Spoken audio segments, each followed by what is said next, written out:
Buenos días, ¿cómo está? ¿Qué tal le va, muchachos?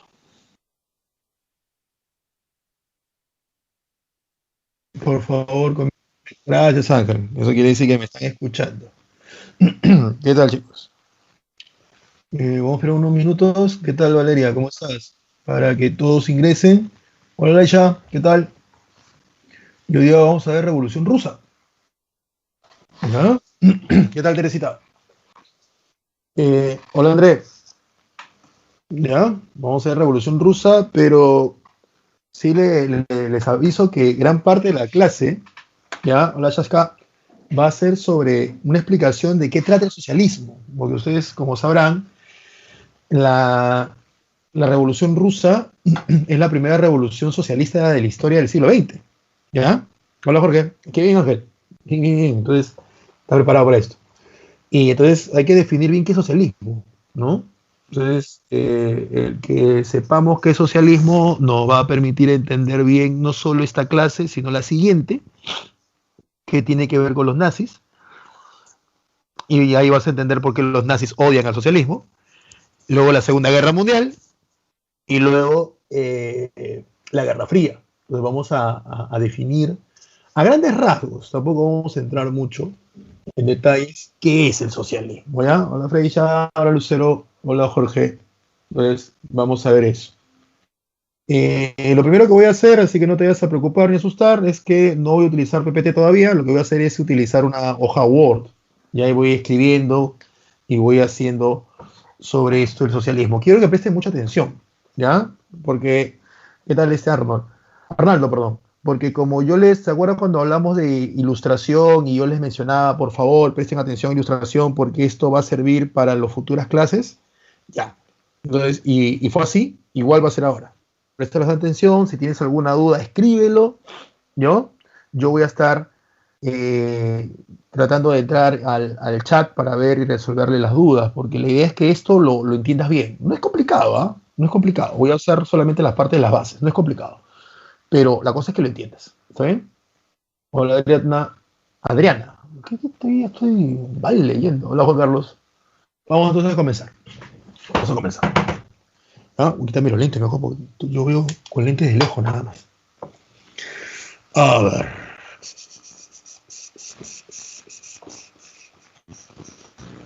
Listo. Ahí tienes la hoja Word. No te asustes, ¿ya? Tenemos un PPT, no te das problemas. Por si acaso el PPT de Revolución Rusa ya está colgado en su carpeta. ¿Mm? Entonces, lo primero que vamos a ver es acerca de qué es el socialismo. Vamos a tratar de explicar qué plantea el socialismo. Entonces vamos a hablar del socialismo científico. ¿Está claro? Socialismo científico. Listo. Ahora, ¿de qué trata el socialismo científico? Bueno, lo primero que debes recordar es que el socialismo científico surgió en el siglo XIX. Eso es lo primero. Socialismo científico, siglo XIX. ¿Está claro? Y que el contexto en el cual nace, contexto, es el siguiente. Cuando te hablo de contexto, quiere decir un ejemplo, ¿no? Yo, tu profesor, yo, Julius Torres, yo tengo 42 años, ¿ya? Tengo la edad tal vez de tus padres, o un poquito más, un poquito menos. Entonces, si me quieren entender, en un poquito, ¿no? ¿En qué contexto se forma la personalidad y forma su carácter o su forma de ser el profesor? Bueno, primero, no podemos estudiar su familia porque no conocemos su familia, pero veamos, el profesor vivió su infancia en los 80 y su adolescencia en los 90. Eso quiere decir que él vivió su niñez, todo lo que es el terrorismo, y su parte de adolescencia, el final del terrorismo, el radicalismo, el terrorismo en los 90 y el final, ¿no? Entonces, eso de una u otra forma lo ha marcado, sí, y nos marca a todos los de mi generación, ¿no? Ustedes felizmente no han tenido que ver eso. Ustedes tienen que ver una cuestión de delincuencia, narcotráfico. Nosotros, además de eso, tuvimos que ver el terrorismo.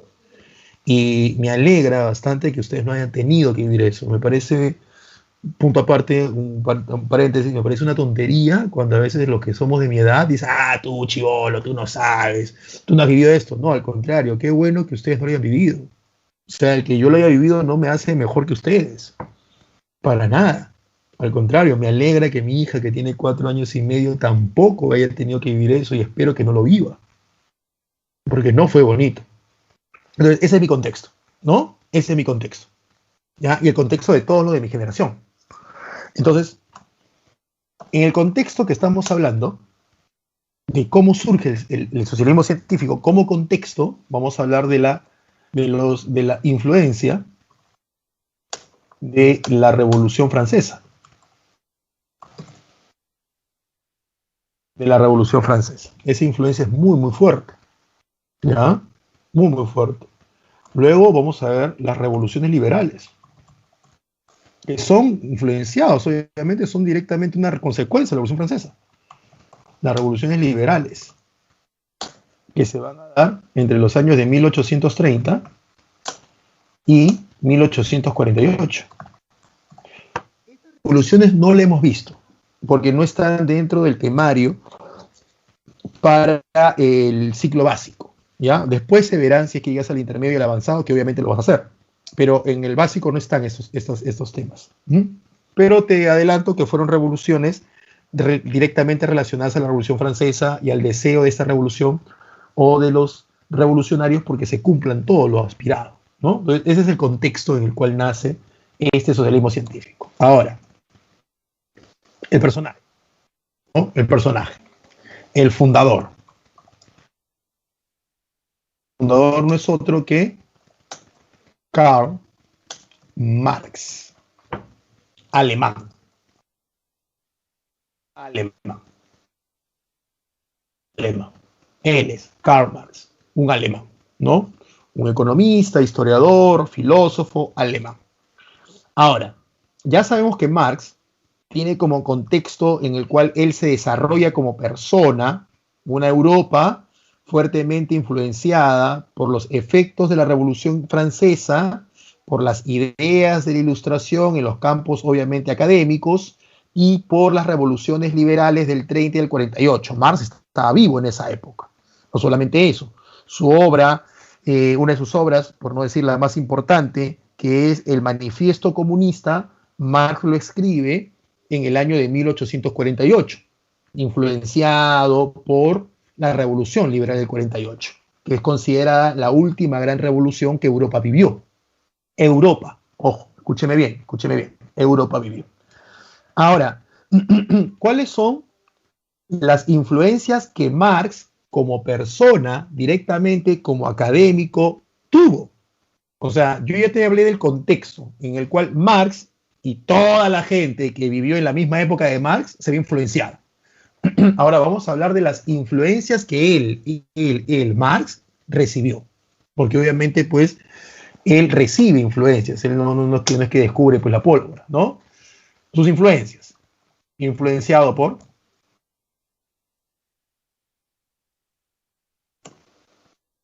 Influenciado. Primero, él está fuertemente influenciado por la filosofía alemana. La filosofía alemana, en especial la de Hegel. Fuertemente influenciado. La filosofía alemana. Luego, él va a estar fuertemente influenciado por el socialismo francés. Y aquí me detengo. Y aquí algunos dirán, profe, quiero entenderlo. No que Marx funde el socialismo, ¿cómo que va a ser influenciado por el socialismo francés? Porque para que a ti alguien te influya o algo te influya, ese algo debe existir antes que tú. Obvio. Claro. Entonces, ¿cómo si Marx es el que funda el socialismo científico, él va a estar influenciado por un socialismo? A ver, te explico. Lo que sucede es que el término socialismo en el siglo XIX ya existía antes de Marx. Ya existía antes de Marx. No solamente eso. Marx en sus primeros escritos no habla de socialismo, él habla de comunismo. Su obra no es el manifiesto socialista, es el manifiesto comunista. luego le llaman socialismo a eso. Pero primero, en la época de Marx, socialismo ya existía. Ya existía. El socialismo francés, al cual el amigo de Marx, que es Engels, Federico Engels, Engels llama al socialismo francés, que es anterior a Marx, lo llama socialismo utópico.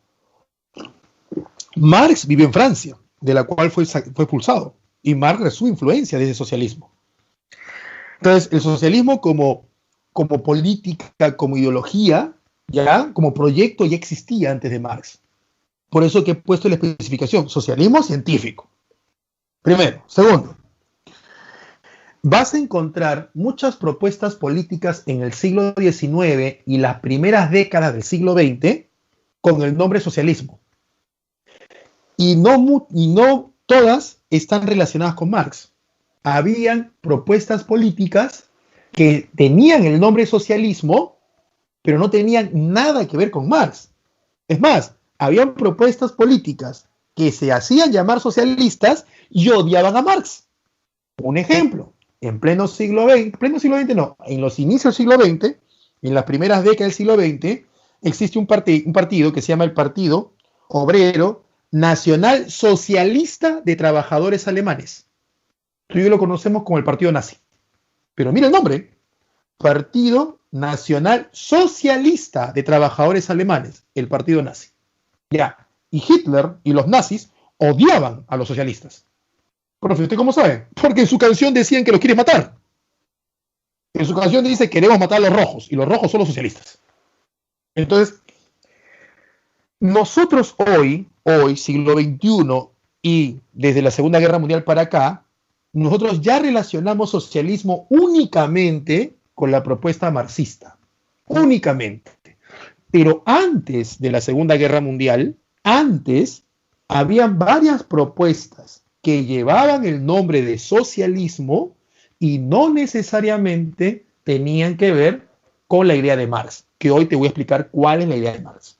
Entonces, sí es válido decir que Marx tuvo influencia en el socialismo, porque Marx no es el fundador del socialismo como tal, él es fundador del socialismo científico. Entonces te voy a explicar bien eso. Entonces, para ver si es que esto no ha creado más confusión, ¿ya? Y esperar que he explicado bien, voy a pasar al chat a ver si es que tienen alguna duda para continuar con las influencias que recibe Marx. A ver qué dice acá. ¿Cómo lo llamaba Hegel al socialismo antes de Marx? Lo que pasa es que Hegel es más, no es materialista, Hegel era idealista. Y Hegel no te habla de socialismo. Ojo, una cosa es recibir influencia, ¿ya? Una cosa es recibir influencia y otra cosa es que tú estés copiando. ¿Entiendes? Es como decir, el rock and roll, ¿sabes lo que es el rock and roll, no? El rock and roll tiene fuertes influencias del soul, ¿ya? Y fuertes influencias de una forma de música negra que se hacía en las iglesias. No me acuerdo cómo se llama eso. No es el soul, es gospel, no me acuerdo. Pero fuertes influencias. Lo cual no quiere decir que sea exactamente igual. ¿Se entiende? En Historia del Perú, Toribio Rodríguez de Mendoza influye muy fuertemente en los independentistas peruanos, pero Toribio Rodríguez de Mendoza no habla de independencia, él habla de reformas. Toribio Rodríguez de Mendoza, el maestro de los próceres, él nunca quiso independencia, pero sus alumnos sí. Y sus alumnos hablan y dicen que ellos fueron fuertemente influenciados por él, pero él nunca les habló de independencia. Entonces, el que tú recibas influencias no quiere decir que estés siguiendo exactamente lo mismo. No sé si fui claro y me dejé entender en ese punto. No te preocupes, Karen, eso lo voy a explicar ahora, ¿ya? Estoy tomándome pedacitos a pedacitos, ¿ya? Pero sí, lo voy a explicar ahora, Karen, no te preocupes. ¿No? A eso vamos. Entonces, recibe una fuerte influencia de la filosofía alemana, del socialismo francés, y acá hay otra puerta, de la escuela económica inglesa. Y esa escuela económica inglesa no es otro que el de Adam Smith. El de Adam Smith. En el caso de Adam Smith, como ustedes recordarán, está bien, como ustedes recordarán, Adam Smith decía que el trabajo es el que genera la riqueza. ¿Se acuerdan? El trabajo es el que genera riqueza. Y Adam Smith también decía esto, que el precio de los bienes está en relación al tiempo de trabajo. Entonces, el costo de un bien está en relación al precio del trabajo, o al tiempo de trabajo. Entonces, quédate con esas ideas. Entonces, esas tres, la filosofía alemana, el socialismo francés y la escuela económica inglesa liberal, van a tener una fuerte influencia en el pensamiento de Marx. Los seguidores de Marx y los detractores de Marx coinciden en que Marx era un genio, para bien o para mal, pero como genio, su genialidad está en que él logra sintetizar estas tres vertientes. Y es el primero en que logra unirlo en una teoría. Pues digo, para bien o para mal, ¿no? Eso depende de cómo lo vea. Él lo logra hacer. Entonces, Marx tiene estas influencias. Ahora, vamos a ver el pensamiento de Marx. Ya hemos hablado de las influencias. Entonces, ¿qué propone? ¿Cuál es la propuesta? Y esto, olvídate, si entiendes esto, entiendes siglo XX y siglo XXI, ¿eh? Hasta ahorita te vas a entender. La propuesta de Marx es la siguiente. ¿Mira? Marx dice, mi presente no me agrada. El presente que tenemos nosotros no me agrada. Voy a ponerlo así mejor. Es un presente, ¿ya? Ahí está. No es una sociedad aceptable. ¿Por qué? Existe la explotación. La explotación del hombre hacia el hombre. Eso es lo que propone Marx. Explotación del hombre hacia el hombre. Esto quiere decir que existe una sociedad dividida en clases sociales, las cuales vendrían a ser el explotador, que en el caso del capitalismo es la burguesía. ¿Quién es él? Él es el dueño de los medios. Cuando de medios estoy hablando, el dueño de los medios, estoy hablando de fábricas, bancos, ¿no? El dueño de los medios. Y se enriquece en base al trabajo de los explotados. Y está el explotado, que vendría a ser el obrero o proletariado, que es el que trabaja en los medios, pero no es dueño de ellos. No es dueño de ellos. Su trabajo genera riqueza. O sea, para Marx existen dos clases sociales bien marcadas. El explotador, que es el dueño de los medios de producción, y él no trabaja en esos medios, sino que otro trabaja para él, y el explotado, que es el que trabaja en los medios de producción y con su trabajo genera riqueza, porque su trabajo genera riqueza. La pregunta que hace Marx es, si el trabajo del obrero es el que genera riqueza, ¿por qué el obrero es pobre? O sea, el obrero trabaja, el obrero produce, el obrero genera riqueza. Si el obrero genera riqueza, ¿por qué él es el pobre? Ojo, escúchame. te estoy explicando lo que Marx propone. ¿Estamos de acuerdo? No me pidas todavía que yo te explique si está bien o está mal lo que dijo Marx, porque lo que quiero que entiendas primero es qué propone el marxismo. ¿Está claro? ¿Qué es lo que propone el marxismo? Entonces, el marxismo dice, mi presente no me agrada, porque hay una sociedad que no es aceptable, ¿no? Hay una explotación de pocos sobre muchos, ¿ya? Y estos pocos se enriquecen en base al trabajo de muchos. Y los muchos que trabajan y generan riqueza viven pobres. Esa sociedad no quiero. Entonces, ¿yo qué quiero? Yo quiero un futuro, obviamente, mejor, ¿no? Un futuro mejor. Eso es lo que quiero.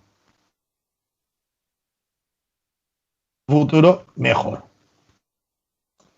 Donde no haya explotación.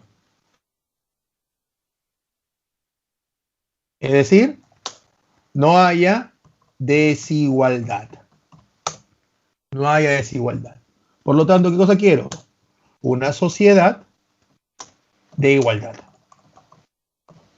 Chicos, esta palabrita igualdad, voy a pasar al chat, ¿dónde lo hemos visto antes en nuestras clases?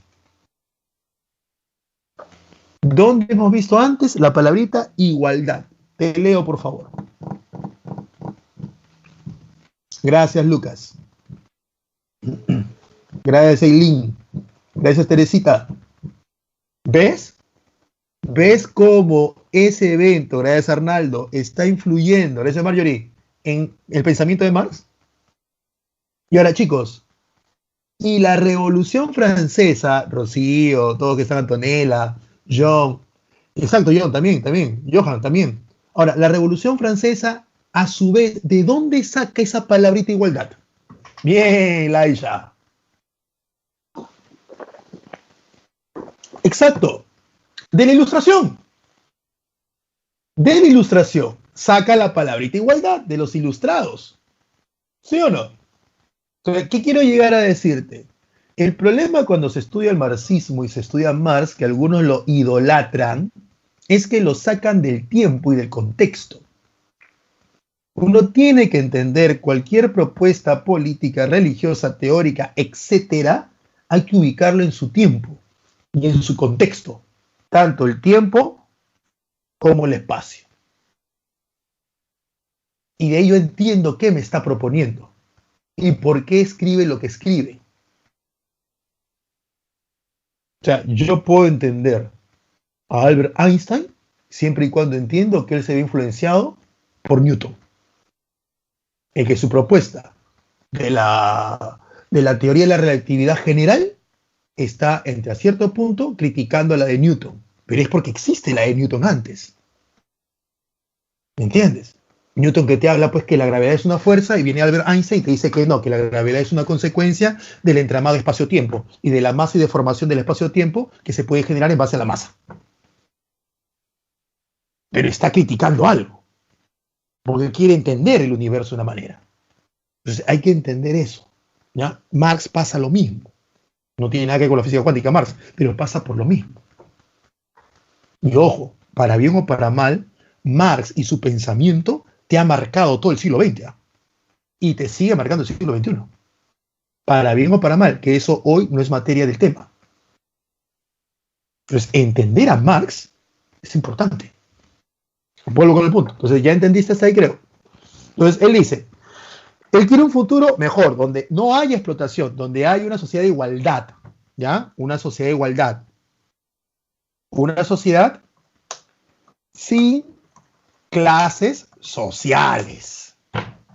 ¿Está claro ahí?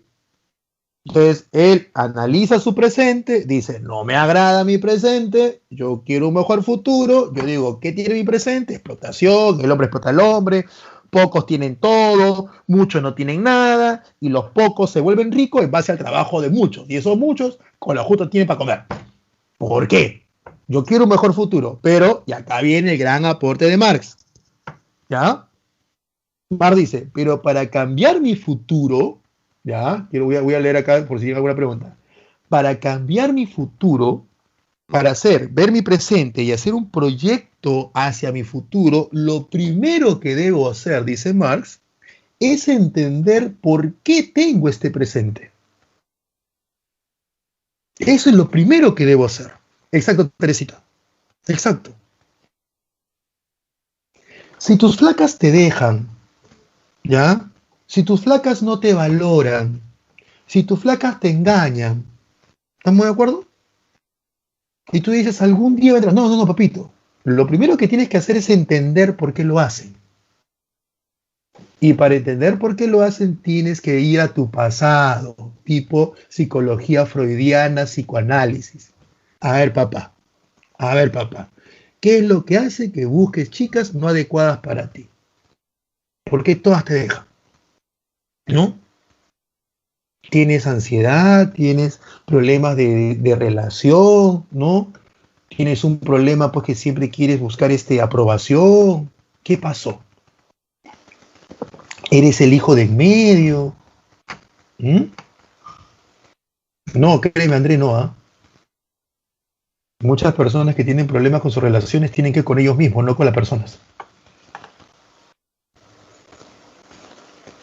En serio. Si ustedes han tenido amigos que tienen fracasos en sus relaciones amorosas, no tienen nada que ver las personas con las personas que se metieron. Tiene que ver él o ella que buscaron. Analícense. ¿Qué pasó? Hijo de medio, te traumaron alguna vez de chiquito, te pusieron un polo de alianza. ¿Qué pasó? ¿Por qué estás así? Entonces Marx hace algo parecido. Marx dice, para yo poder entender el presente y en base a la comprensión del presente, poder generar un buen proyecto a futuro, un proyecto en el cual no haya clases sociales, debo primero conocer cómo llegué a este presente. Y por lo tanto, como ya lo han venido diciendo ustedes, voy a analizar mi pasado. Entonces lo que Marx hace es esto. ¿No? Lo que Marx hace es esto.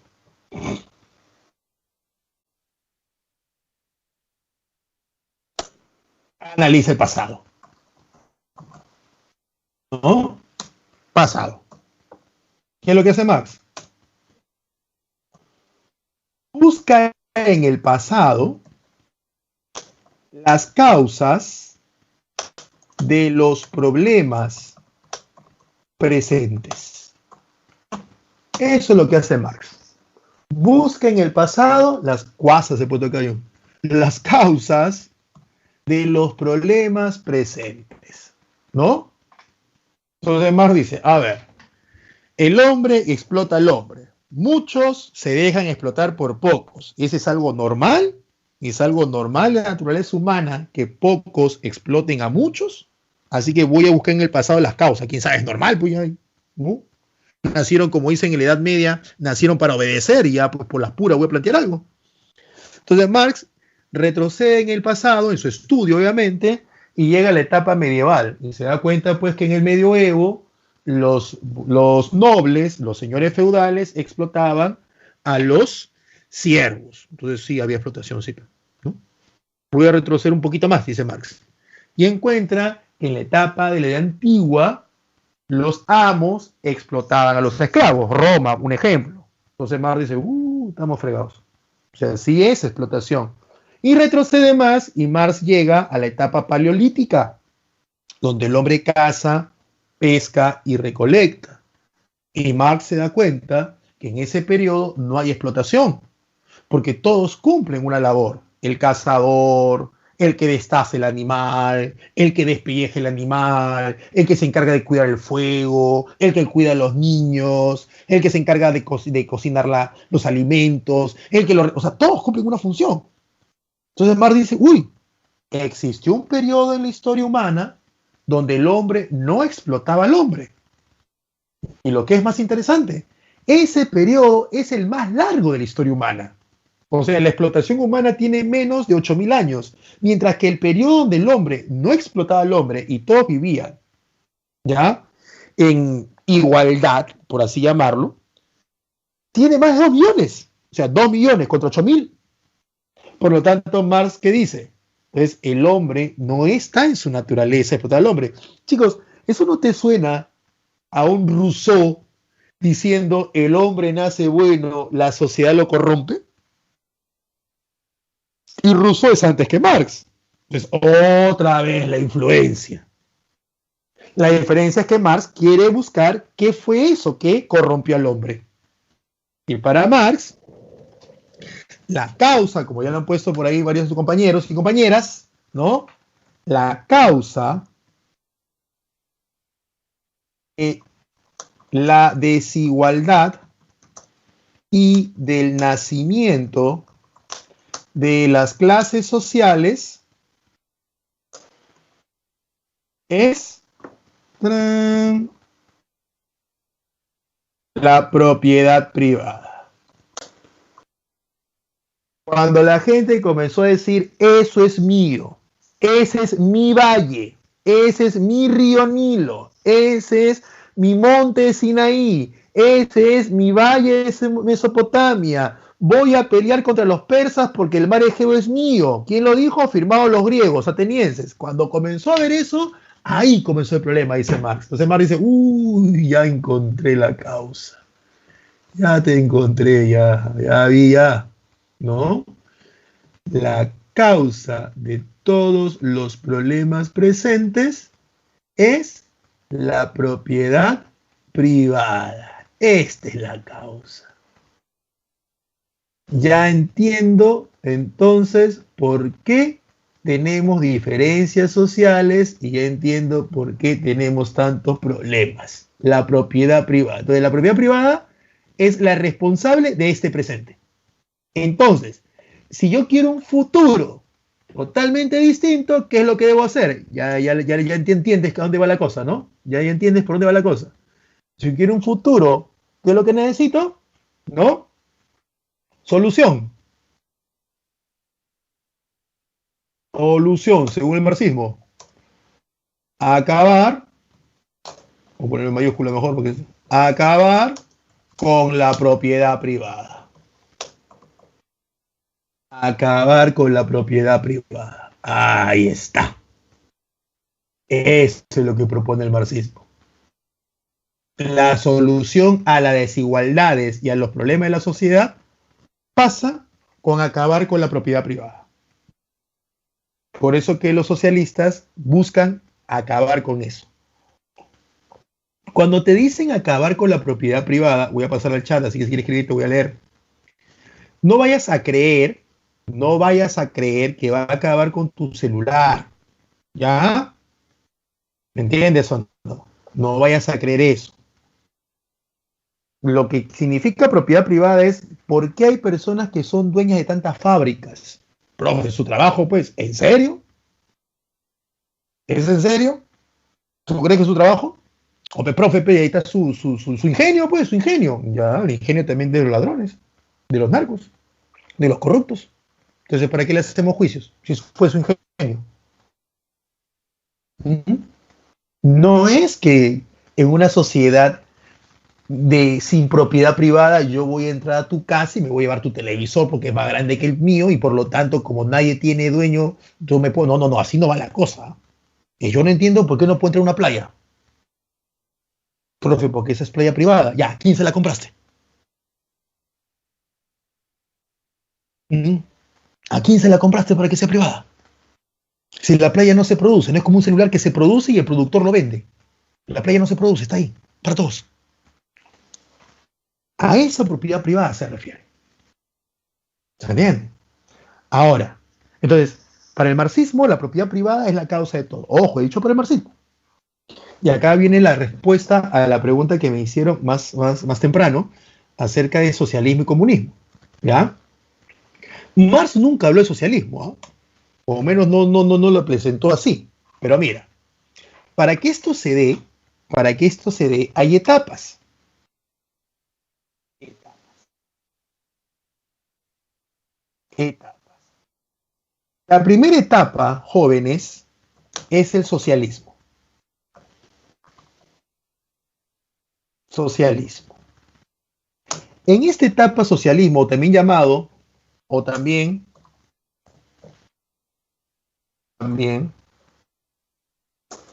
dictadura del proletariado,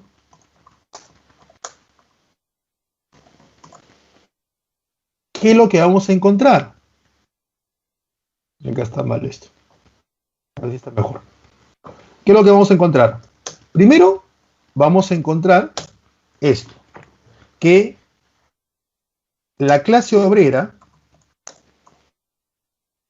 toma el control del Estado. Segundo, acaba con la propiedad privada. Tercero, crea las condiciones para que la sociedad entienda que se debe y puede vivir sin la propiedad privada. Lo estoy poniendo así. Me sería más fácil decir cambiar la superestructura, pero olvídate, esto significa cambiar, ya, para aquellos que entienden un poco, cambiar la superestructura. Porque ya te has tumbado la estructura. Profe, ¿qué es eso? Esos son términos que, olvídate, me haría mucho más largo la explicación acerca del marxismo, ¿ya? Pero según el marxismo existe la estructura y la superestructura. ¿Lo ven? Y la superestructura tiene como función justificar la estructura. ¿Qué es la estructura? Lo económico. La superestructura es lo político, lo social, lo ideológico, lo cultural, lo religioso y un largo etcétera. Entonces, yo doy una ley y acabo con la propiedad privada, pero el problema es, ¿y las personas?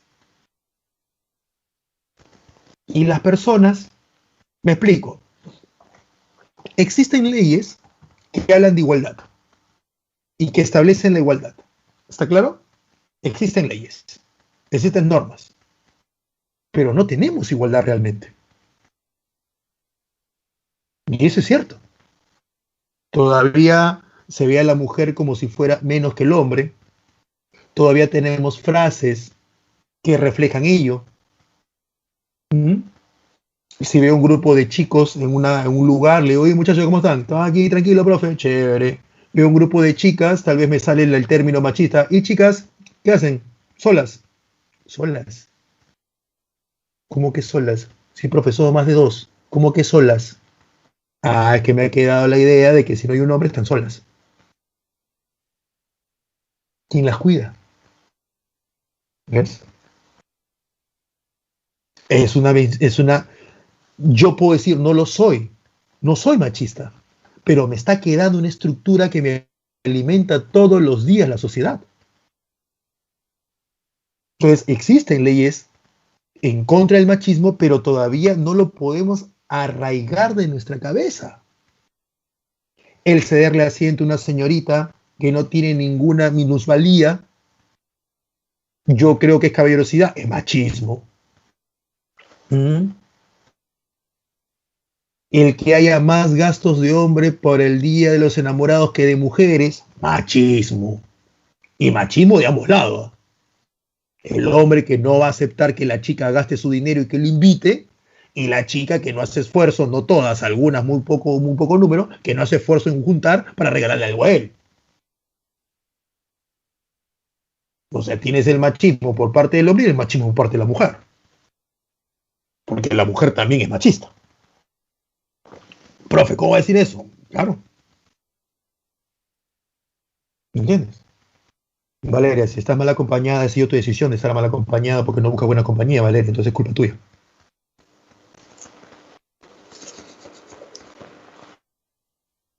Así de simple. Exacto, Antonella, claro. O sea, tú puedes tener leyes, pero ¿qué te queda? Te queda la parte de la idiosincrasia, de la cultura. Como Antonella bien lo pone, ¿no? Que creo que todos lo pueden leer, ¿no? Acerca de la gente de color que en Estados Unidos, por más que haya leyes de igualdad, siguen todavía pues siendo un problema el racismo. Y chicos, una consulta. ¿Cómo crees tú que esto se puede cambiar? De que hombres traten con igualdad a la mujer, con más respeto a la mujer, no por ser mujer, sino por ser humano, y que las mujeres también se traten a sí mismas con más respeto. No todas, obviamente, pero un grupo que ustedes dirán, pucha, profe, estas chicas nos dejan mal a las mujeres. Bien, Antonella, educación en casa. Porque eso viene también con la casa, ¿no? Bien, Teresita, con cultura. Educación, ¿sí o no? Decirle un ejemplo, decirle a mi hija, tú que te respeten, pero no meter en la cabeza porque es mujer, de que te respeten porque eres un ser humano. ¿Me entiendes? Y si tuviera un hijo, decirle respeta a la chiquita, no porque es mujer, es porque es persona y merece respeto. ¿Me entiendes? Hay chicas, no sé si la han visto, le ha pasado a ustedes, de paréntesis, hay chicas, no sé si le ha pasado a ustedes o han visto ustedes cuando no teníamos esta vida, hay chicas que les encanta jugarse de manos, golpear al hombre o a su amigo, pero no les gusta que le hagan eso a ella. Porque ella, ay, sí, tosca total, ¿ah? Y cuando el hombre dice, oh, guarda, oh, qué maricón que eres. Yo no entiendo, ¿dónde está la igualdad? O sea, tú sí me puedes pegar, pero yo no te puedo pegar a ti. Bien, Teresita. Entonces, ¿cómo es eso? ¿Mm? Además, yo tenía una amiga que me decía que ella se juega de mano. Yo le decía, no te juegues así de mano, no me gusta. ¿Qué maricón que eres? Me dice, ya, te voy a meter un golpe a ti.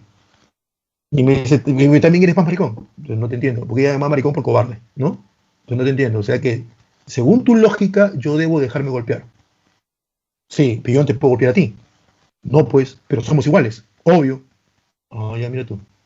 Y si yo me defiendo y no me dejo golpear porque no me gusta que me golpees, soy maricón, porque no me dejo golpear.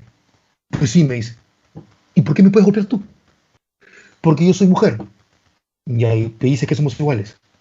O sea, ya estás utilizando un término, el caso, la palabra mujer para justificar algo. Y pides igualdad. Yo sí le dije, y yo sé que alguna chica me va a ver mal. Le digo, yo soy bien feminista, le digo. La próxima que tú me pegues, yo te voy a devolver el golpe. Pero tu cuenta, tú mides 1,57 m, pesas 40 kilos, yo mido 1,83 m y peso más de 90 kilos. Imagina cómo va a ser la de vuelta. Pucha, profe, qué poco hombre que es. No, no soy poco hombre.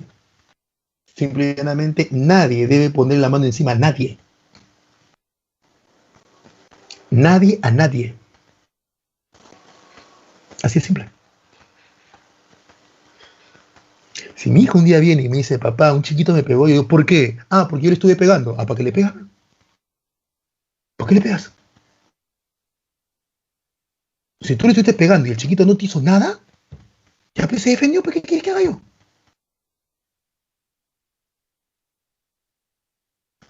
¿Qué quieres que haga yo? Le diga, señor, por favor, a su hijo corríjalo, pues.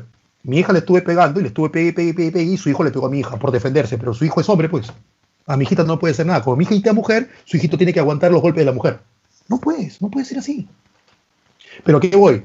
Eso es cultura, eso es educación, eso es casa, eso es un cambio. Entonces, ¿qué hace el socialismo? El socialismo que dice, hay que cambiar la mentalidad. En este caso, desde el colegio. Por eso, chicos, que todos los países socialistas se meten de lleno en la educación, pues. Tú puedes quejarte de Cuba lo que tú quieras. ¿Estamos de acuerdo? Lo que quieras, ahí no vamos a discutir. Pero que su educación es buena, es buena. Porque una cosa es que yo dé la ley y otra cosa es que la gente lo acepte. ¿Me entienden a lo que quiero llegar? Entonces, mientras eso sucede, ¿qué dicen ellos? Vivimos el socialismo. Cuando ya las personas están preparadas, ahí vamos a tener comunismo. ¿Y qué es el comunismo? Una sociedad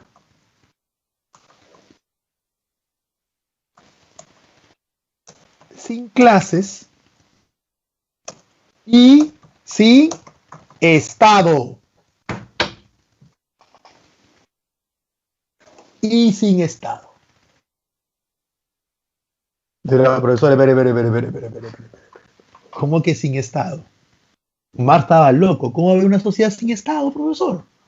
Pero chicos, Rousseau, el ilustrado, 100 años antes que Marx, él dijo que el Estado nace ante la imposibilidad del humano de autogobernarse.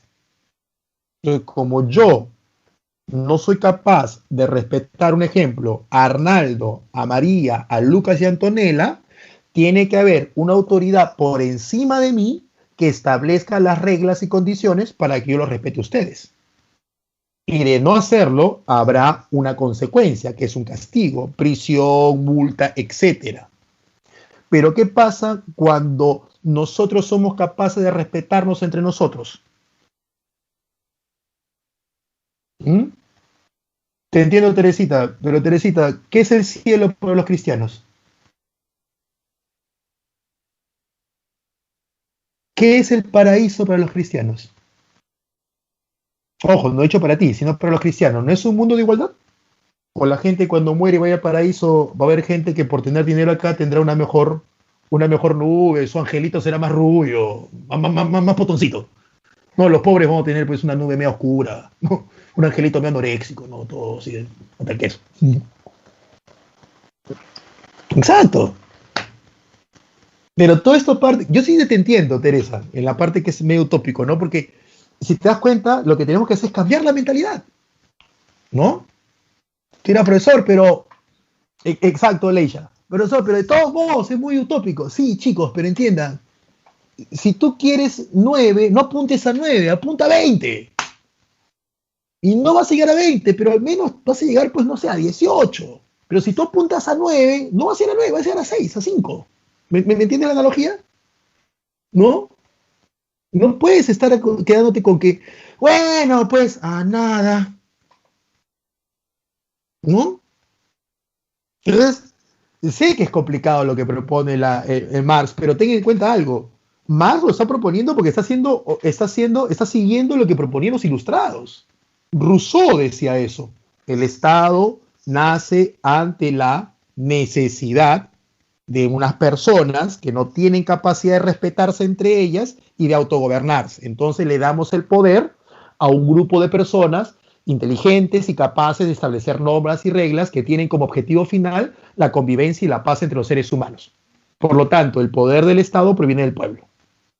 Ahora, ¿qué pasa si a este pueblo lo educas? ¿Qué pasa si a este pueblo lo formas? Va a llegar un momento en el cual yo voy a tener que, yo voy a querer, porque ya para mí es casi natural como respirar, el respetarlos a ustedes y viceversa. Entonces, si todos nos respetamos, no habría corrupción.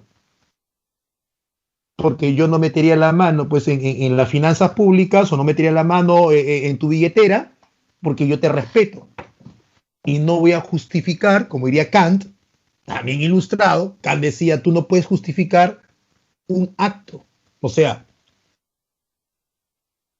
si yo encuentro a un hombre herido y debo darle mi ayuda, mira la época, dele mi ayuda, pero yo sé que ese hombre acaba de matar a toda una familia, ¿lo ayudas o no lo ayudas? La mayoría diríamos, no, está loco, que se muera. Kant que decía, no importa lo que él hizo, ¿debes o no debes ayudarlo? Sí, entonces, pues, esa es la moral kantiana, ayúdalo. Pero, profe, es que estás justificando. No puedes utilizar justificación para hacer el bien y el mal, decía Kant. Yo no puedo decir, es un ejemplo, le voy a robar a Teresita, ya, disculpa Teresita que te uso como ejemplo porque te estoy leyendo ahí, le voy a robar a Teresita porque yo paso hambre. Y como yo paso hambre y yo veo que Teresita le sobra, entonces yo le robo. No. ¿Está bien robar? No, no está bien. Entonces no lo justifiques, no lo hagas. Simple. Y Kant es de esa época. ¿Me entiendes? De la época de la Ilustración, de la época del siglo XVII y XVIII. Entonces, bajo ese punto hay que ver a Marx. Entonces, Marx está planteando eso, ¿no? Y ojo, ojo, ¿ya? ¿Como cuál, Arnaldo? No, no sé, ¿cuál parte no entendiste? Ahí está, para Kant estaría mal el aborto en caso de violación. Para Kant estaría mal. ¿Por qué? Porque yo no puedo como mujer, ojo, no estoy diciendo que esté mal, yo estoy haciendo el ejemplo de Kant. Yo no puedo como mujer abortar un niño porque fui violada. O sea, yo no puedo matar a un ser humano solo por que me cometieron un crimen, que es un crimen. O sea, Kant lo ve así, ¿no? Así lo ve Kant. Yo te veo que tienes sed y te mueres de sed y yo te quiero dar agua, pero tú eres un nazi y mataste judíos. Kant, ¿qué diría? Dale agua. ¿Por qué? Porque tú no puedes justificar el dejar de hacer un acto racional y justo solo por lo que él hizo. Y obviamente Kant va a influenciar fuertemente en la filosofía europea del siglo XIX. Entonces hay que entenderlos. No estoy diciendo que esté bien lo que diga Kant, ¿ah? No estoy diciendo eso. Lo que quiero es que entiendas qué es lo que tenía esta gente en la cabeza al momento que propone esas teorías. ¿Me entiendes? Hay que entender qué los influye, qué los lleva a pensar como piensan.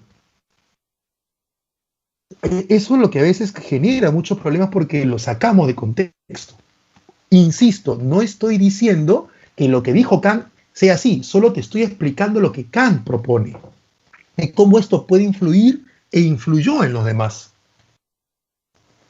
Entonces, chicos, si el comunismo es una ausencia de Estado, nadie ha llegado al comunismo, nadie lo ha hecho, porque hasta ahora Cuba tuvo Estado, China tuvo Estado, Rusia tuvo Estado. Entonces todos se quedaron, ¿en qué, profesor? Todos se quedaron en el socialismo. Ahí se quedaron todos.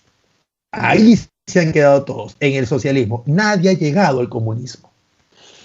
Ya entendiste lo que propone el marxismo. Ya entendiste lo que propone el socialista. Ahora, profe, ¿y por qué el socialista y el capitalista se odian? Porque tú le dices a capitalismo, socialismo y parece que te metiste con su mamá. Por lo siguiente. La propiedad privada. Ya viste que para el socialismo, ¿ya? Para el socialismo, la propiedad privada no es otra cosa que la causa de todas las desigualdades y por ende de la explotación. ¿Ya? Eso es la propiedad privada para el socialista. Y para el capitalismo, la propiedad privada es un derecho del hombre. No solamente es un derecho, chicos, es uno de los 3 principales derechos: del derecho a la vida, derecho a la libertad e igualdad y derecho a la propiedad privada. Entonces, ¿cómo quieres que se entiendan si mientras uno ve a la propiedad privada como la causante de todas las desgracias, el otro ve a la propiedad privada como el derecho inalienable? Voy a ponerle verdecito dólar, no se ve bien, aquí, ahí se ve mejor. Entonces, por eso es que no se llevan, pues.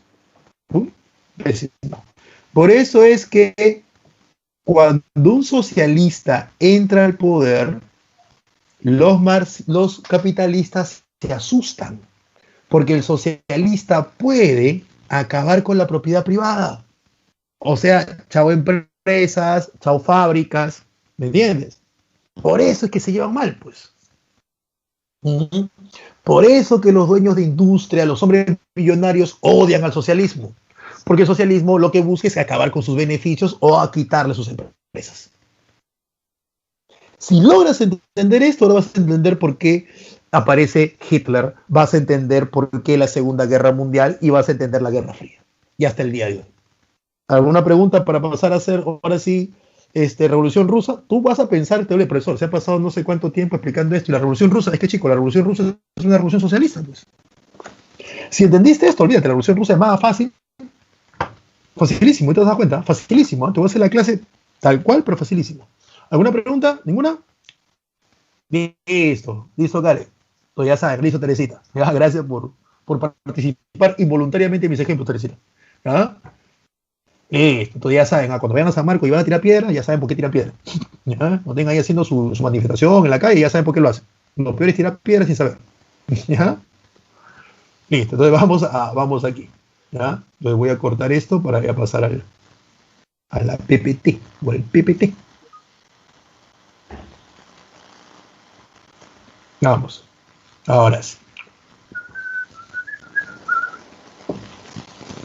Ahí estamos. Ahora mira esto.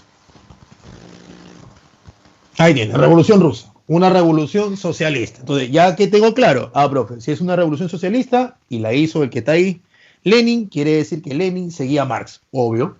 Bien.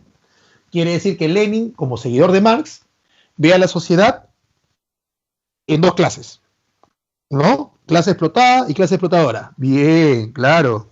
Quiere decir que Lenin, ¿ya? Quiere acabar con la clase explotadora. Exacto. Y quiere decir que Lenin, ¿no?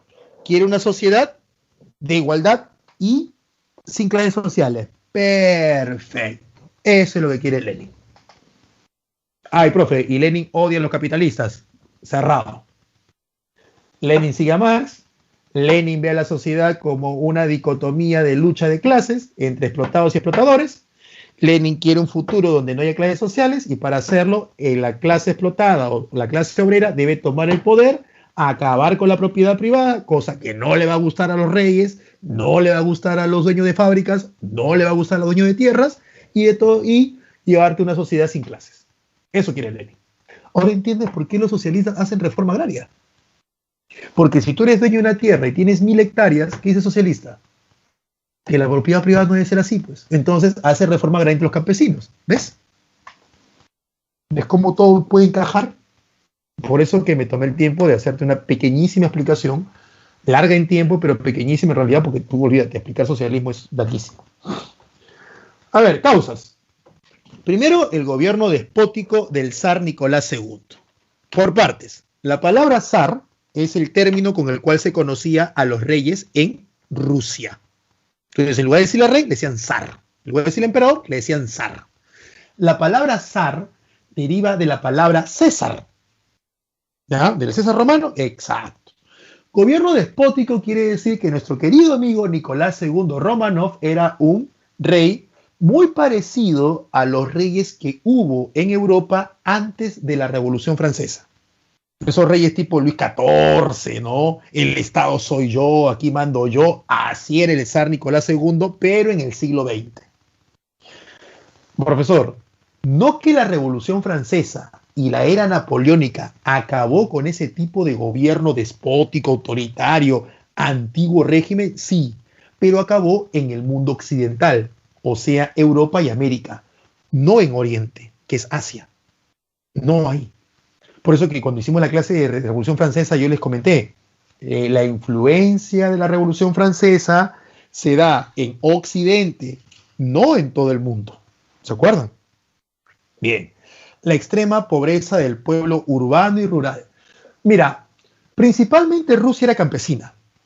Estamos hablando que más del 90% de la población rusa era campesina, ¿ya? Y vivía en condiciones muy precarias, debido, tercera causa, a los abusos por parte de los terratenientes kulaks y de la nobleza, ¿no?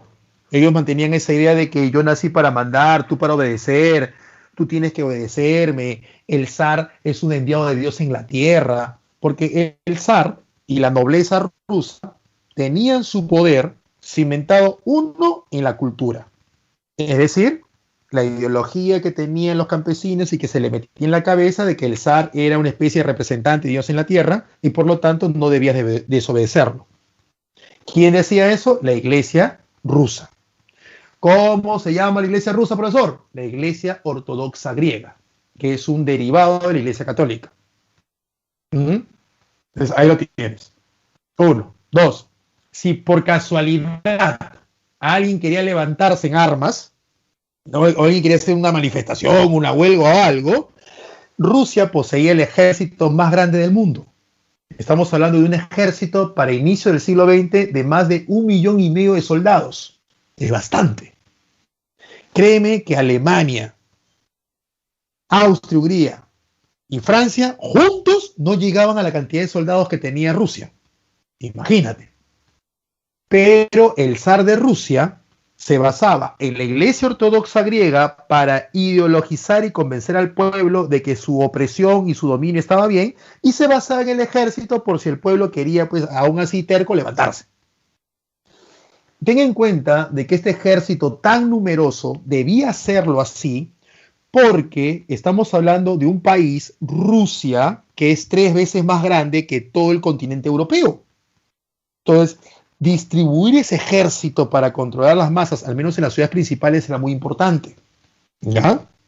Era muy importante. Entonces, el ejército del zar principalmente cumplía la función de controlar cualquier intento de levantamiento por parte del pueblo ante este gobierno despótico que Nicolás II y sus antepasados estaban gobernando. Nicolás pudo haber modernizado Rusia, pero Nicolás seguía pues con la idea de su papá Alejandro III, Alejandro II, no su abuelo, de que no, pues yo soy enviado de Dios en la tierra, la gente nació para mandar y para obedecer, la gente tiene que aguantar. Ese pensamiento que tenían los europeos en el siglo XVIII y que la Revolución Francesa se lo tumba. Ya, los rusos aún lo mantenían.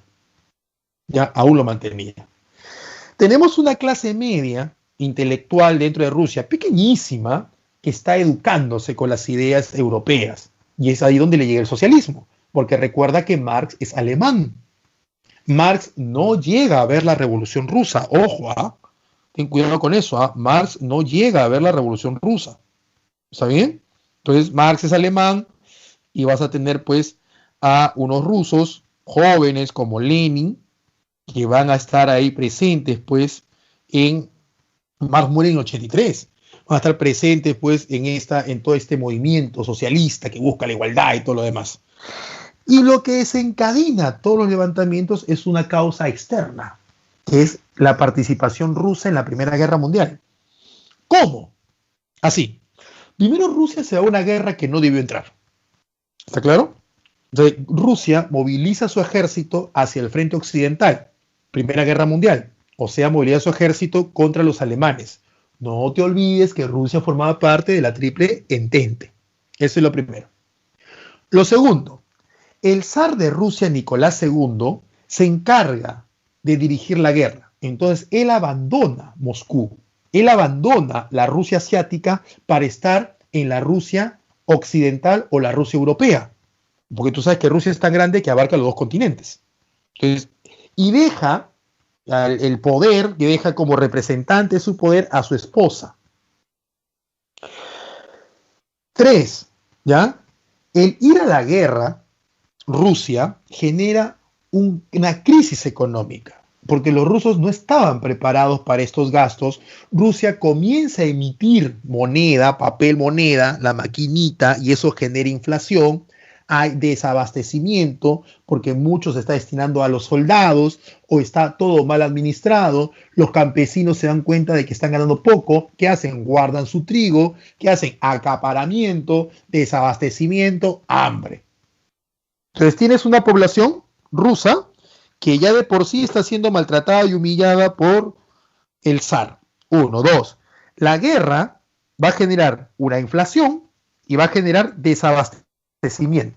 En cristiano, hambre. Entonces tienes una población que ya está molesta con el zar y encima tiene hambre. ¿Está bien? Tiene hambre. 3. Lo que evitaba que este pueblo se levante era el ejército. Pero el ejército no está en Rusia, está peleando en la Primera Guerra Mundial. Entonces, la nobleza y la realeza rusa ya no tiene el arma que evitaba que el pueblo se levante, su ejército, porque los ha mandado a la guerra contra Alemania. Entonces tienes un pueblo hambriento, molesto y sin el elemento que lo reprima, que es el ejército. Se levantan, pues. Se levantan. Para 1917 el zar está pensando en traer el ejército para controlar todo. El problema, tantos años en la Primera Guerra Mundial, el ejército está cansado de la guerra. Y el ejército, traerlo para reprimir a los revolucionarios iba a ser contraproducente, porque no estaban los nobles y el gobierno ruso, no estaban seguros si es que si traían el ejército le iba a ser fiel al zar e iba a detener a la revolución, porque el propio ejército está cansado de pelear. Y era muy probable que un sector del ejército se pasara a los revolucionarios. Pues chicos, todo comenzó a salirle mal. La zarina que debió gobernar, al final era una persona muy influenciable. Y siempre hacía lo que otros le decían, tipo Luis XVI, ¿no? Y si tienes una nobleza conservadora que ve que el populacho se está levantando, no te preocupes, se cose nada de vez en cuando, olvídate. En resumen, tienes una clase dominante que es una nobleza conservadora que nunca se modernizó, que aún sigue teniendo pensamientos del siglo XVII, uno, dos. Tienes a una Rusia que se ha metido en una guerra, que no debió meterse, que el ejército está peleando en el frente occidental y está perdiendo, pero el ejército servía como elemento que retenía y detenía a cualquier intento de revolución y ya no está el ejército. Tienes una masa campesina empobrecida y molesta con el zar, y una masa urbana de obreros empobrecida y molesta con el zar. A eso agrégale el desabastecimiento y la inflación, lo cual hace que pasen hambres, pero esta masa no tiene al elemento que lo reprimía, que era el ejército. Y ahora tiene a los socialistas que lo levantan. Señores, tienes todos los ingredientes para una revolución. Y la tuvieron. Ahí está. La revolución menchevique. Febrero de 1917, ¿no? La revolución menchevique nace del Partido Obrero Socialdemócrata. Ahí se llama el Partido Obrero Socialdemócrata. De ahí nacen dos vertientes, los mencheviques y los bolcheviques. La revolución menchevique nace en febrero de 1917. Un punto aparte. Los rusos, como te has dado cuenta, siguen una iglesia que no es la católica. Sigue la iglesia ortodoxa griega, que es una división de la iglesia católica en Asia Menor y en Europa Oriental. Hasta el siglo XVI, escúchame bien, hasta el siglo XVI, el mundo cristiano se basaba en el calendario que había establecido Julio César. Se llama el calendario juliano. Cuando me hablo del calendario juliano, estoy hablando del número de meses, ¿no? De la cantidad de días, etc. Solo que los cristianos le dan una variante. Basan como año 1 el nacimiento de Cristo, ¿no? Pero por lo demás, la composición del calendario en sí seguía siendo la del calendario que había establecido Julio César en la antigua Roma. A eso se le conoce como el calendario juliano. Para el siglo XVI, el sacerdote, ¿ya?, Gregorio, se da cuenta, en base al estudio de las estrellas y todo lo demás, se da cuenta que el calendario juliano tiene un error, tiene un desfase de 13 días. Entonces Gregorio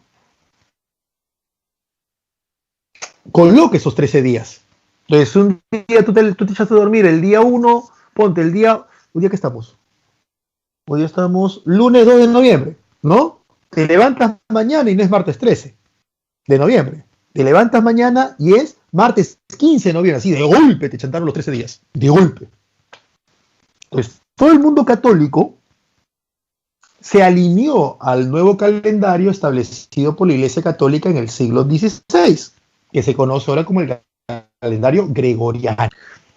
Pero como los rusos no eran católicos, sino ortodoxos griegos, los rusos se mantuvieron con su calendario juliano. Entonces, cuando estalla la revolución menchevique en febrero de 1917, los rusos están con el calendario juliano, mientras que para los occidentales la revolución estalla en marzo. ¿Por qué? Porque tienen 13 días de adelanto. San Marcos respeta el calendario ruso para estudiar la Revolución Rusa. Te digo esto porque hay textos y hay páginas de internet que te dicen que la revolución menchevique fue en marzo y que la revolución bolchevique fue en noviembre. Pero lo están haciendo no respetando el calendario ruso, sino lo están haciendo de acuerdo al calendario occidental gregoriano. ¿Ya? Entonces, cuando vayas a un examen de admisión y te pregunten sobre la Revolución Rusa y hagan alguna pregunta sobre febrero o octubre, ten en cuenta que San Marcos está respetando los meses tal cual lo estaban viendo los revolucionarios rusos. Ten en cuenta eso, ¿ya? Por si yo sé que estudias en tus estudios, en tus repasos, tratar de buscar un poquito más, que está perfecto, vayas a encontrar alguna página o algún blog que te diga, no, los mencheviques fue en marzo realmente. No, que no te agarren por sorpresa. ¿Ya? Que no te agarren por sorpresa. Los mencheviques eran, se traducía como minoría, y eran los moderados. ¿Qué significa eso? Que ellos no tenían problemas de tratar de negociar con la burguesía. O sea, ellos podían negociar con los explotadores, cuando supuestamente uno debía acabar con los explotadores. El zar de Rusia, ante las circunstancias que están viviendo, que ya te las expliqué, el zar de Rusia decide renunciar y le entrega el poder a su hermano. Los hermanos dicen, estás loco, fuera de acá, no me mandes tu problema. Y su hermano renuncia. Al final, entre muchas tiradas de pelota, el que agarra el poder son los mencheviques, que son los que han liderado la revolución de febrero. Y tienes ahí a Alejandro Kerensky. Se acaba el zarismo, pero hay un problema. Los mencheviques se mantienen en la guerra. ¿Ya? Ellos mantienen a Rusia en la guerra, cosa que el pueblo estaba molesto. ¿Por qué? Porque supuestamente el pueblo se levantó en contra de la crisis económica rusa, que una de las causantes importantes de esta crisis es la guerra. Entonces, hago todo el bolondrón, diría el pueblo, toda la revolución porque tú me sigas en la guerra. ¿Cómo es eso? Entonces, eso hizo que poco a poco los mencheviques perdieran el apoyo del pueblo, o sea, perdieran puntos. Lenin regresa a Rusia, porque Lenin había sido desterrado de Rusia 17 años, y Lenin vuelve a Rusia, líder del partido bolchevique, vuelve a Rusia desde Suiza. Y Lenin, en el trayecto, en el tren, Lenin escribe sus famosas tesis de abril, donde Lenin dice que uno nunca debe aliarse con la burguesía es nuestro enemigo de clase, ¿ya? Y que Rusia debe retirarse de la guerra, porque la Primera Guerra Mundial es una guerra burguesa, que Rusia es un socialismo y que la burguesía no debe ser apoyada, ¿no? Y Lenin propone el salto dialéctico. ¿Qué es eso, profe? Según Marx, para que haya socialismo, el capitalismo debía primero haber nacido. Segundo, haberse desarrollado. Tercero, haber llegado a su apogeo. Y cuarto, haber entrado en crisis. Solo cuando el sistema capitalista está en crisis se puede desarrollar el socialismo. ¿Entienden? Nacer 1, desarrollarse 2, apogeo 3, crisis 4. Y recién ahí, socialismo. Rusia no estaba ni en etapa 4, crisis del capitalismo, no estaba en la etapa 3, apogeo del capitalismo, no. Rusia está en la etapa 2. Rusia recién está que desarrolla el capitalismo. Que los obreros rusos eran ni el 2% de la población rusa. Poquitísimo. Entonces, lo que Kerensky quería era que Rusia pase a la etapa 3 y a la etapa 4 para recién hacer la revolución socialista. Lenin dice, no, la vamos a hacer ahorita. Y le dijeron, Lenin, pero entiende, falta la etapa 3 y la etapa 4. Lenin dijo, ahorita, vamos a hacer un salto dialéctico, nos brincamos todo eso. Y de frente al socialismo. Nada, que apogeo, que no, de frente. A eso le llaman el salto dialéctico. Y gracias a esta propuesta de Lenin y a su salto dialéctico es que se van a dar más revoluciones en el mundo. La revolución cubana. ¿Te imaginas a Fidel esperando que el capitalismo se desarrolle en Cuba? No, él se brincó todo, igual que Lenin. Mao peor. Mao tenía más campesinos, su vaina más que salto parece garrocha dialéctica. Pero todos ya comienzan a seguir lo que hace Lenin, ¿no? Y vamos a tener, a la revolución bolchevique. Octubre de 1917, Lenin y Trotsky son los líderes, ¿no? Lenin dice todo el poder a los soviets son los representantes de los soldados, los obreros y los campesinos, o sea, de la gente del pueblo, ¿no? La bandera soviética es una bandera roja por la sangre de los mártires, y una hoz que representa la herramienta de los campesinos que cortan trigo, y un martillo porque antes los obreros tenían un martillito para golpear algunas cosas. No puede ser la hoz y el martillo. Una vez que Lenin toma el poder por golpe de Estado, Lenin retira a Rusia de la guerra y pierden territorios, como los territorios de parte de Polonia, pierden Finlandia, pierden Letonia, Estonia, Lituania, parte de Rumanía, parte de Checoslovaquia, pierden mucho, ¿no? Pero ahí es donde se establece la Unión de Repúblicas Socialistas Soviéticas. Previamente mataron al zar. Hay una guerra civil entre el Ejército Rojo, que es el ejército creado por Trotsky, es el ejército socialista que defiende la revolución, y el Ejército Blanco, que es el ejército que defendía los intereses de la nobleza, ¿no? Al final gana el Ejército Rojo. Lenin muere en 1924, producto de un problema al cerebro. El que debió reemplazarlo fue Trotsky, pero no lo hizo. ¿Por qué? Porque entre los palos se mete, pues, por llamarlo de una forma, Stalin. Y Stalin asume el poder a la muerte de Lenin, ¿no? Y Trotsky tiene que huir de Rusia porque Stalin no lo quiere. Trotsky se va a México y en México a Trotsky lo matan, ¿sí? Por órdenes de Stalin, obviamente. Esa es la revolución rusa. Entonces vamos a ver sus preguntas. ¿Ya? Los amiguitos. No se preocupen, chicos, que las diapositivas ya están colgadas en su en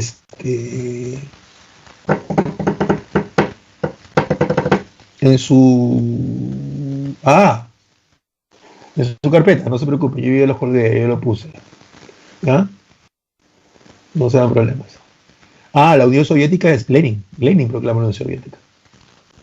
Ahora vamos a ver tus preguntas. Uy.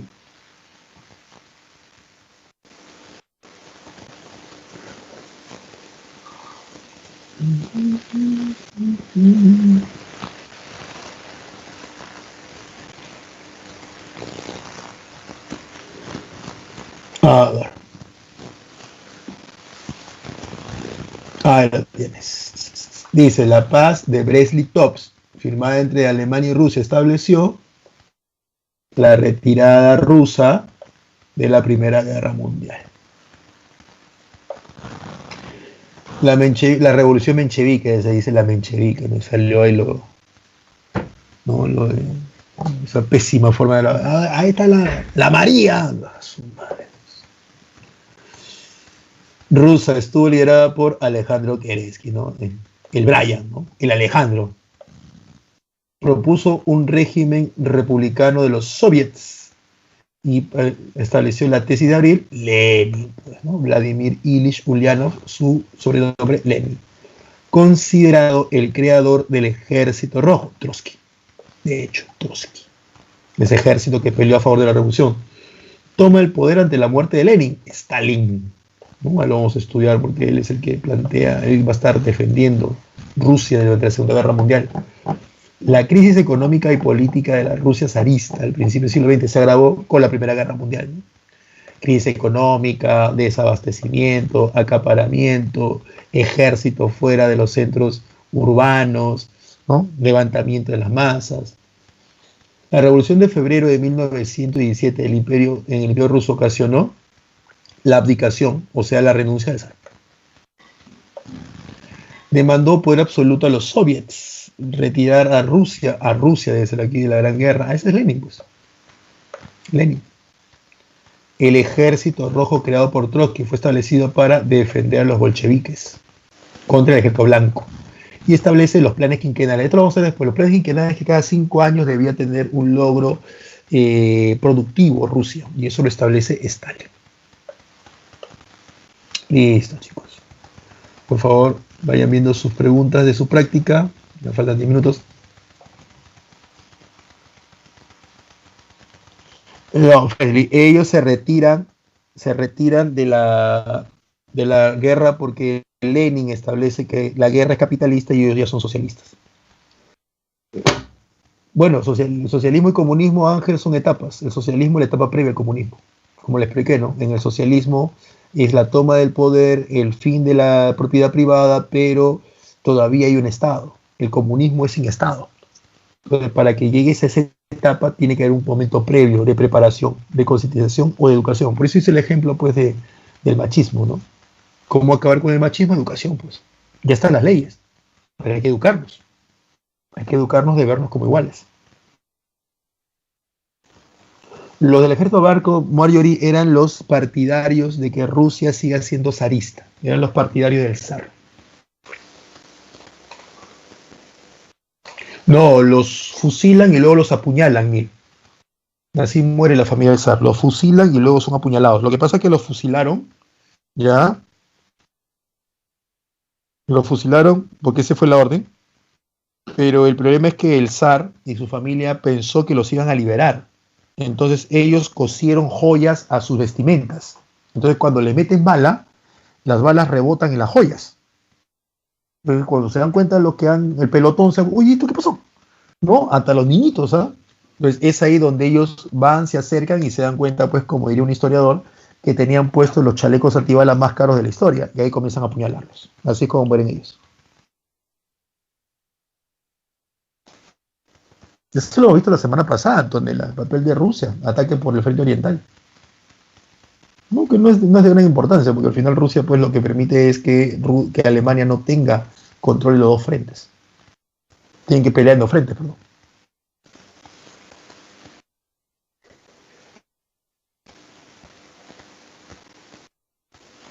Gracias, Ronald. Sí, sí, hay que entender cómo pensaban ellos en esa época, ¿no? Hay que entender que los pensamientos donde nacen, cómo surgen. A veces los vemos atemporales y queremos entenderlos como si estuvieran en todos los tiempos, y no es así. ¿Ya? No es así. Como le decía, ¿no? Puedo decir que soy muy feminista, pero si veo un grupo de chicas, digo, chicas, ¿qué hacen solitas? Es un comentario no ofensivo, pero sí un tanto machista. Y hay que entender, pues, en qué época me crié, ¿no?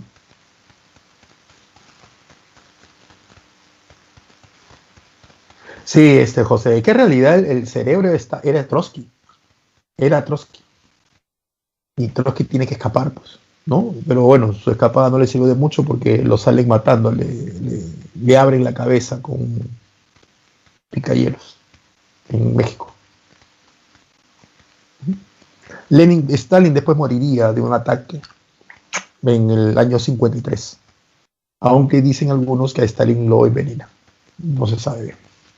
Nadie le hace una autopsia de Stalin. Aunque su cadáver está momificado. ¿Ah?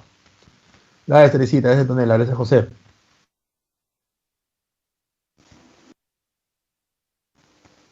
Fue un partido, brother. Fue el partido nacionalista el que le gana a Lenin y Lenin convoca elección. Lenin había convocado elecciones, le gana el Partido Nacionalista y es ahí donde le da golpe de Estado a Lenin. Ah, listo, Laisha. Espero que, como siempre, espero que hayan entendido la clase y que les haya gustado, ¿no?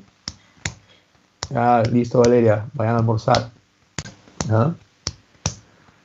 Ya sabes, la intención de hacer esto es que entiendan que era el marxismo, ¿no? No he tratado de decirle, pues, esto es bueno, esto es malo, no. Es como yo lo ven. Ahora, como tú lo consideras, ya es otra cosa. Listo, Marjorie. Gracias. Qué buen toncito. Listo, Lucas.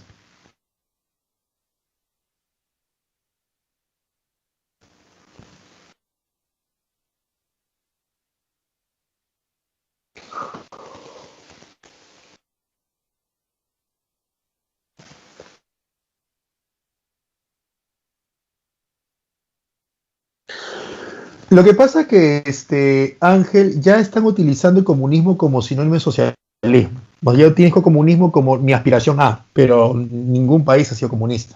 El comunismo es como decir qué es lo que busco, pero no es lo que soy, ¿no? ¿Qué es lo que busco ser, pero lo que todavía no soy? Porque claro, ningún país ha sido comunista. Gracias, Catherine. No, Neil, la próxima semana la clase es fascismo. Vamos a hablar de Adolfo Hitler y de Benito Mussolini. Y esto que han entendido hoy me va a servir para explicarlo de la próxima semana. Listo, María, cuídate. Chao.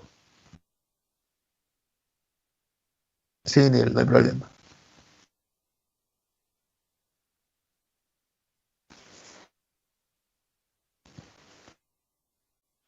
Listo, Neil, otro lunes. Listo, Ángel. Gracias, Ángel. Gracias por esos deseos. Cuídense. Muerse, relájense, leen una repasadita. Listo, André.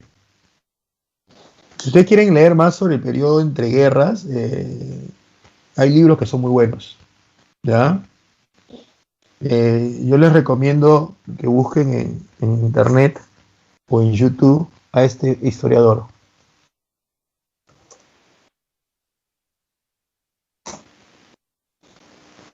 Julián Casanova, ¿ya?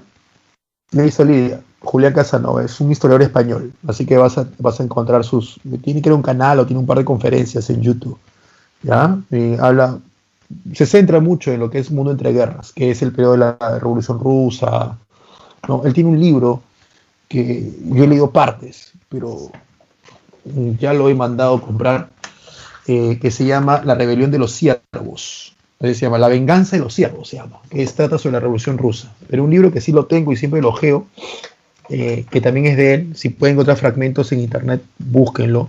Habla sobre la Revolución Rusa, sobre Hitler, sobre Mussolini, en capítulos nada más. No es necesario leerse todo el libro. Es esta, ¿no? Es este libro.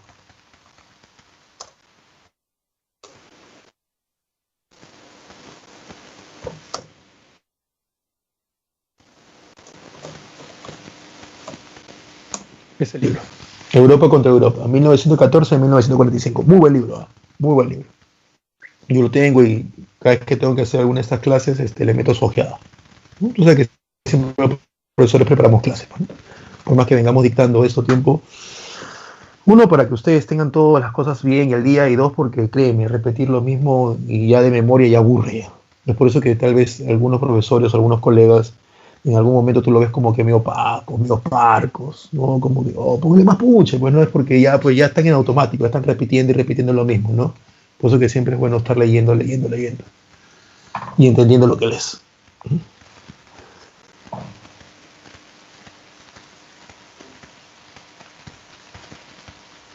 Gracias, ¿no? En realidad no sé qué es ese slash, pero gracias. Si lo entiendes, Ángel, genial.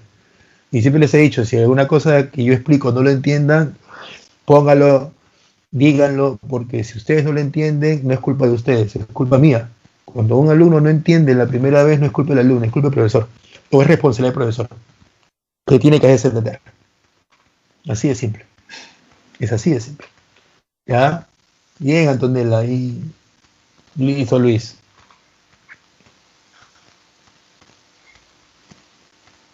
Voy a buscar eso que ha puesto tú, Ángela, que es slash. No, hashtag.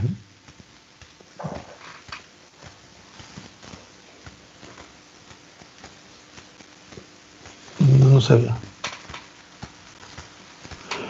Buena pregunta, Carlos. ¿Hubo interferencia internacional en la Revolución Rusa? Sí, pero en la Guerra Civil. Durante la Guerra Civil, Estados Unidos comenzó y algunos países europeos, Inglaterra en especial, más que Estados Unidos, Inglaterra comenzó a mandar apoyo al ejército blanco, ¿no? Inglaterra comenzó a mandar apoyo al ejército blanco para que pudieran derrotar al ejército rojo, o sea, al ejército del zar, que es el blanco, para derrotar al ejército de Lenin, que es el rojo, pero lo mandó a través de Japón, ¿ya? Lo mandó a través de Japón. Y el problema es que Japón le tiene hambre a Rusia, porque Japón y Rusia habían tenido una guerra en 1905, guerra que Rusia había ganado. Entonces Rusia recibe el apoyo, es como que Rusia le dice a Inglaterra, no te preocupes, Cholito, yo se lo doy, no te preocupes, ve tranquilo nomás, yo se lo doy. Nunca le dio las armas, porque a Japón le convenía que hubiera más crisis, para ver qué ganaba. Entonces, sí hubo interferencia internacional. Muy buena pregunta, Carlos. ¿Ya? Y Japón pues dio poquísimas armas, no se quedó con algunas armas Japón, porque Japón pues decía, pues no, río revuelto, ganancia de pecadores, pues, ¿no? Mientras más esté en problemas Rusia, mejor es para mí. Eso fue lo que pasó. Bueno, chicos, nos vemos el próximo lunes con nazismo y fascismo, ¿ya? Ahí vamos a explicar por qué nacen esos partidos.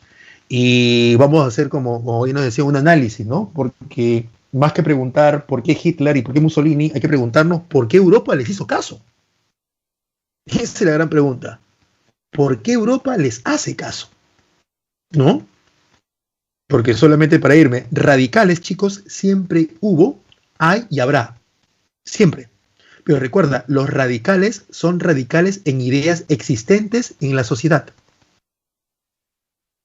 Entonces Hitler está radicalizando o radicalizó ideas que existían en la Europa de su época.